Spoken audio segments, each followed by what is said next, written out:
এ কেমন রেসিপি, কোনোদিন খাইও না, দেখিনি তুমি কি বানাচ্ছো?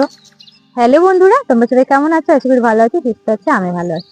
এই কথাগুলো আমার শাশুড়িমাকে আমি একদিন বলেছিলাম। এই যে রান্নাটা করছি সেটা আমার শাশুড়িমার কাছ থেকে শেখা, লোটে শাক দিয়ে ছোলার ডালের একটা রেসিপি। তোমরা যদি কেউ কোনোদিন না করে থাকো অবশ্যই বাড়িতে একবার ট্রাই করবে।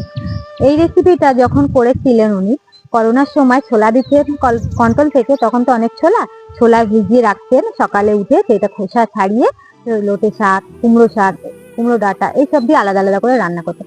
তখন বলতাম এগুলো কে খায়? লোটে শাক ভাজা খায়, কুমড়ো শাক হয়তো চচ্চড়ি খায়। তো উনি বলতেন এটা খেয়ে দেখো, যেমন তেল মশলা কম দিয়ে রান্না করা হয়, তেমন হেলদি, তেমন টেস্টিও। আর আগেকার দিনের লোকরা তো মানে তেল মশলা ছাড়া যেসব রেসিপিগুলো করছে সত্যি খুব ভালো, উপকার, খেতেও ভালো।